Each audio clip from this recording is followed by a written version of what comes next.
Hello. Good evening. Northwaith there, as they would say in Wales. I'm not even sure what good evening is in German or French, and other languages are beyond me. I believe in American one would say "Good evening, y'all," which is yeah, pretty sure we're there. Now, a few people have been asking me what is going on with getting up to speed with the crafting of items beyond the harpoon. Well, the giant harpoon. So my hunting lodge can craft giant harpoons, as you can see. To upgrade it, I needed to upgrade my iron storage, not just once but twice. So I needed an advanced iron storage and then leveled it up to another level. I then collected a ton of iron from my mines, and one of my mines is busy with my builder now. You will see one of the useless little wavy men is walking past, as somebody else is very hard at work. Um, he no, he just appeared. Look, there's three little wavy men coming down the steps. Hello.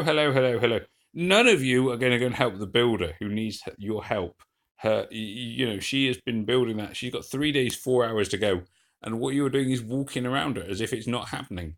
That's just rude. I'm really fed up with you, little wavy men. You annoy me. Anyway, so as I said, I'm annoyed with little wavy men.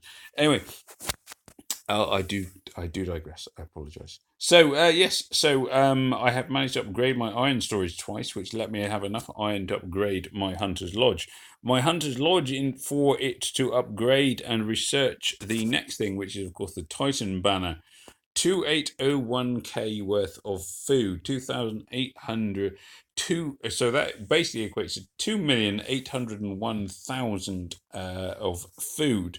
My current food storage supply will only take 2,785,000.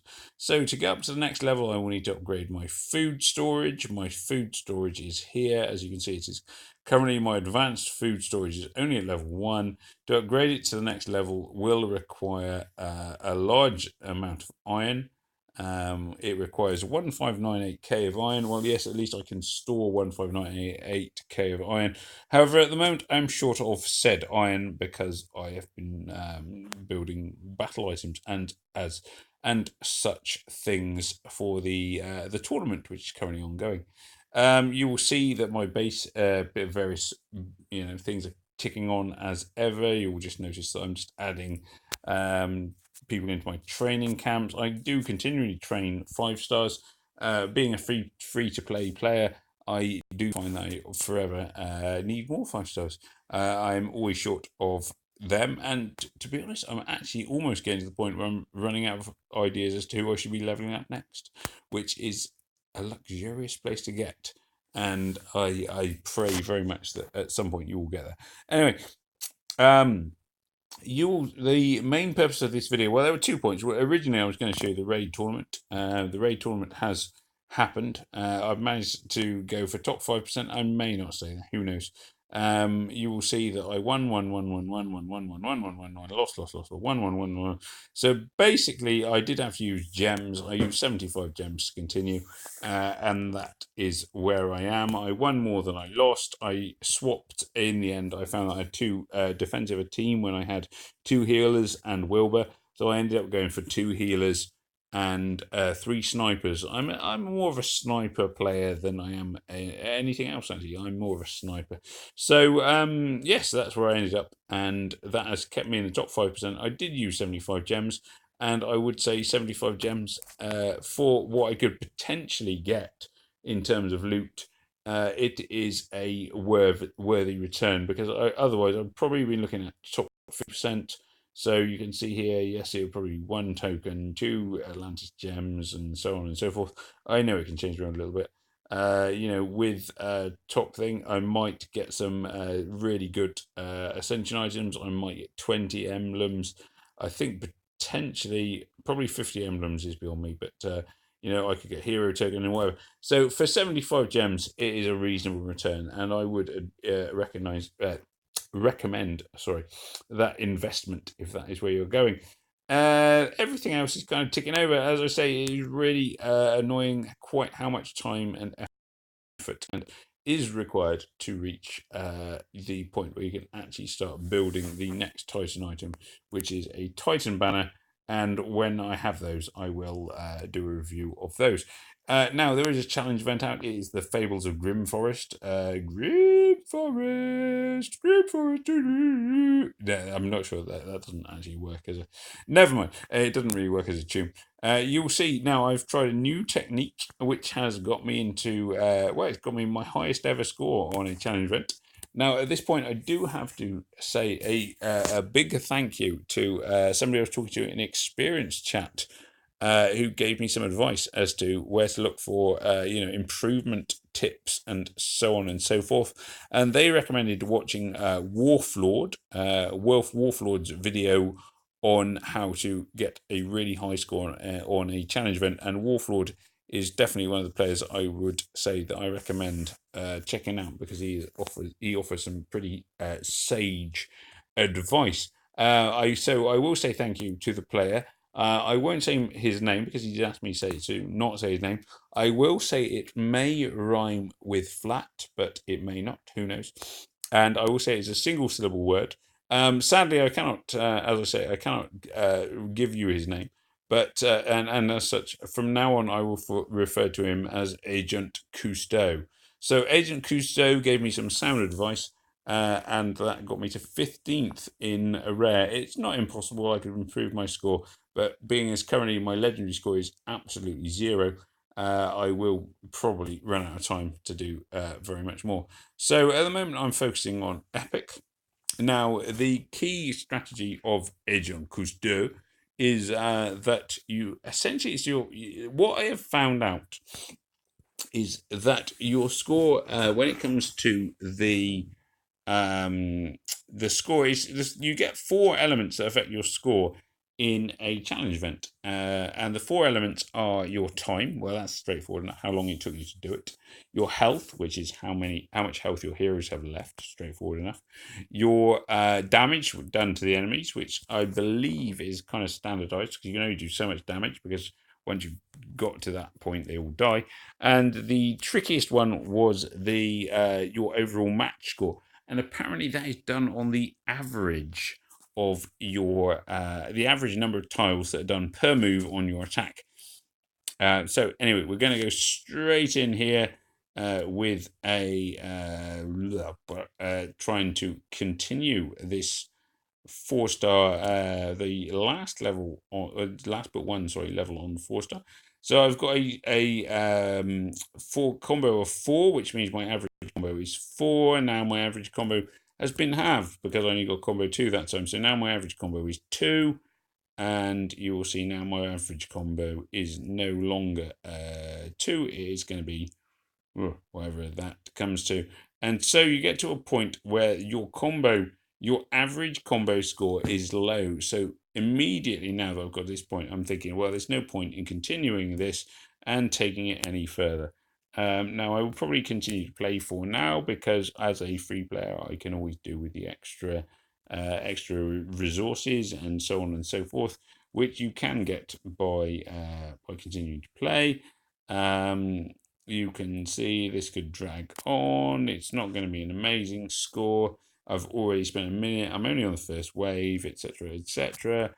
This is not going to be a score which I'm going to be taking to the bank.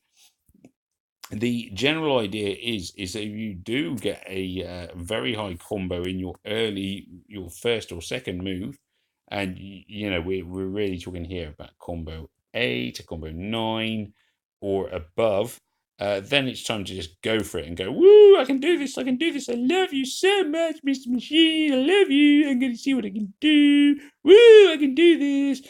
Sorry, I may have got carried away there for a second. Yes, that is the point where you want to go, yes, I can do this, I'm going to push for a high score. High scores do not come out of nowhere.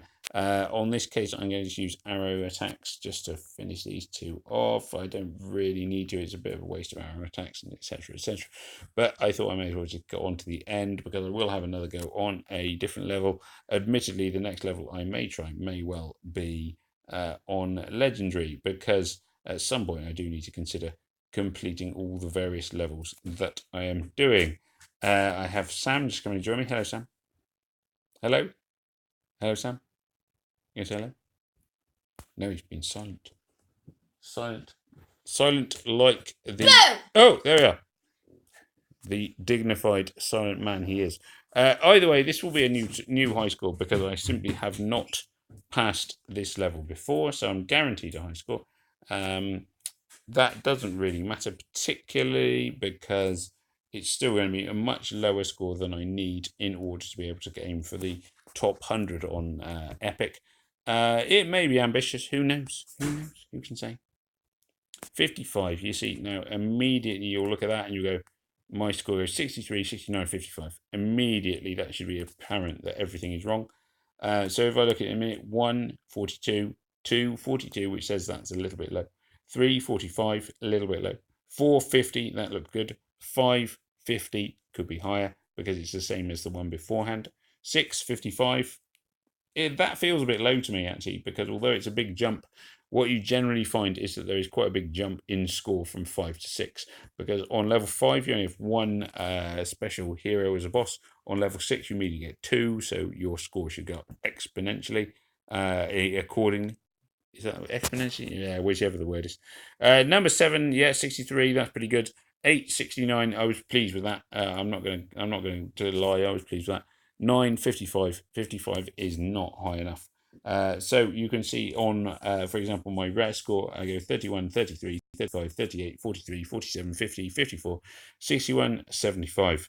Now, there is always a jump on number 10 because you suddenly have 3 bosses, you're going to earn a lot more scores. So number 10 is the one to make the biggest score you possibly can. 9, 8, and 7. Wow, there's quite a discrepancy there in a lot of ways. It does jump a lot between 6 and 9. It goes up an awful lot. So maybe 6, 7, 8 are ones to improve. 1 is the highest score I've ever got on number 1, which is the new skill. And the way to get this new score, which I will now hopefully explain a little bit of. So we will go into this one. Here I have my heroes. You do want to colour stack very heavily. It is all or nothing, simple as that. I am going to swap the dragons for bombs. Mainly that's at this point just because I have more bombs than I have dragons and I don't want to waste them, etc., etc. Essentially what you are going for is you want a first what do you call it? A first move which is at least a combo 5 or above. So my first move has not given me that combo. Now if my second move gives me a combo, no, there we go. So the moment you are getting a low combo on your first move, then it is probably time to just say, you know what, this is not quite going to happen. It is time for me to try again on a different level. And that seems to be the key thing to go for. Now, as you can see, because I'm so heavily color stacked, most of my cells are doing no damage whatsoever. So it's not a huge surprise that this will take me a time. Battle items then become absolutely essential. It is literally, if you think about it, if your first attack is a combo 10, your average is 10. The moment your second attack does not create a combo, your average goes to 5. That means you have massive impact on your what do you call it? Your match score. And the moment your match score goes down, you become you suddenly are not scoring so highly. Blah blah blah blah blah. So essentially, your best bet is very often to go for a really big combo to begin with. If you don't get that big combo on your first two to three moves, the moment that happens, that's probably the time that you just pack it up and you say, yeah, okay, this isn't going to be the best score that I'm going to get, so I'm going to stop there and then. It does become basically then therefore a game of playing like what are your averages on the board, which is frustrating when you think that there is a fair amount of skill involved in scoring highly. There is a fair amount of skill involved, in fairness, in spotting the best possible moves you can make, but spotting those moves requires it requires, once you've spotted those moves, an element of luck, because I would say within reason, I can set up a combo 2, maybe a combo 3. Anything above that, a combo, 4, 5, 6, whatever you want to call them, wherever you go. I cannot set them up. Realistically, beyond a certain level, it just becomes a case of where your luck lands you. You'll see, for example, on this one, it's taken me an awfully long time to finish off yon minion there, and that is because I'm not trying to, particularly because I knew that there was no point in going for metal items and things like that. So I will get a reasonable score here on this legendary mission, 43538. It's reasonable, but it's not good, not really. And at that point, that is where I will resort to using a flask and carrying on to see if I can actually tip my score to the highest possible level. Anyway, again, I kind of feel like this video has been a little bit rambling. I will confess that I had some bad news today in my real life, as sadly one of my pet cats got to the point that they were so ill that uh, there was nothing left for them, sadly. So they ended up having to be put to sleep, and I am feeling that. So I do apologise if this video was in any way rambling and incoherent, it's a good word, incoherent. It just, yes, so I do apologise on that front. However, it is important, as everybody will tell me, and everyone will tell you, that it is entitled that we do move on. It remains to say that when I get my my banner, which is slowly coming along here, maybe one day in the near-ish future, I will do a review. I will do a quick revision, a quick review of said banner. It won't happen until I've leveled up my storage, my food storage, another level. The key point here basically is that you just constantly need to be upgrading food storage, iron storage, food storage, iron storage, food storage, iron storage.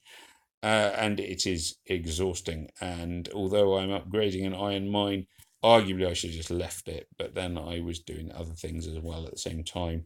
And you just, yeah, your amount of iron you can store, your food storages, your iron storages need to be upgraded all the time in order for you to move forward. Anyway, it just remains now, I think that's probably a very good stopping point. So I'm going to stop.